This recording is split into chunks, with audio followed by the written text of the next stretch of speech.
शील का क्या महत्व है।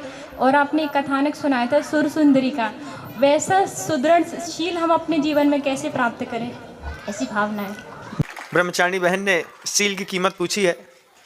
आप द्रौपदी, चंदनबाला, अहिल्या, अंजना, सीता, सोमा, इन सब के जीवन में जो घोर उपसर्ग आए और घोर उपसर्गों से वो लगातार बचती रही, उसके पीछे उसके ब्रह्मचर्य व्रत का ही प्रभाव रहा है।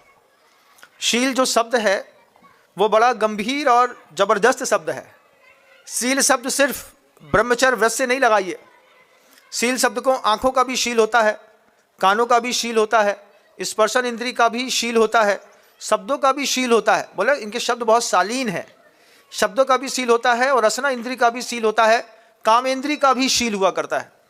तो जो शील व्रत का पालन करता है वो अपनी नज़रें झुका के रखता है, कान को व्यवस्थित रखता है, गंदे फूहड़ शब्द ना सुनता है, ना बोलता है, ना अनुमोदना करता है, ना ऐसी पिक्चर देखता है, ना ऐसे लोगों के साथ रहता है। तो पांचों इंद्रियों के ब्रह्मचर्य का नाम शील व्रत रहता है। इसमें कई सतियाँ प्रसिद्ध हुई हैं और जिस दिन एक दिन भी प्रयोग करिएगा, करके देखिएगा। मैं आपको एक टास्क देता हूँ, दोपहर के 1 बजे के बाद 3 बजे तक 2 घंटे सिर्फ पांचों इंद्रियों के ब्रह्मचर्य व्रत से रहने का प्रयास करिए। सुबह मान लीजिए आप अपने कार्यों में व्यस्त हो जाते हैं, 12 बजे तक घर के चूल्हा चौका करना होता है, आधा घंटा 1 घंटा और ले लीजिए, 1 बजे आप पूरे चूका चौला से सबसे फ्री हो जाते हैं ना। 1 से लेकर के 4 बजे तक का समय रहता है जो आपके रेस्टिंग पीरियड का रहता है। उस वक्त आप 2 घंटे का पांचों इंद्रियों का ब्रह्मचर्य व्रत स्वीकार करके देखिए। फिर आपको पता चलेगा कि जो चारित्र के हिमालय होते हैं वे साधु कैसे पांचों इंद्रियों का ब्रह्मचर्य व्रत पालन करके शील के 18,000 गुण अपने जीवन में प्रकट करते हैं। अभी तो हमारा सिर्फ शरीर का ब्रह्मचर्य दिखाई देता है। कई बार हम शब्दों का ब्रह्मचर्य खो देते हैं, कई बार नेत्र इंद्री का ब्रह्मचर्य खो देते हैं, कई बार रसना इंद्री का ब्रह्मचर्य खो देते हैं।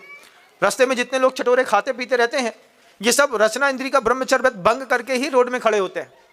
जिस व्यक्ति ने किसी भी ठेले में खाया है, किसी भी प्रकार का भोज्य पदार्थ, बाहर का पैकेट खाया है, वो कभी भी रसना इंद्री का ब्रह्मचारी नहीं हो सकता।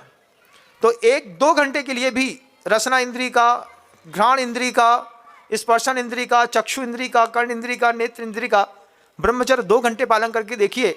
एक साधु की असली कीमत पता चल जाएगी। फिर पता चलेगा कि शील के क्या गुण होते हैं। अभी तो सिर्फ शरीर के ब्रह्मचर्य को हम ब्रह्मचर्य या शील समझते हैं।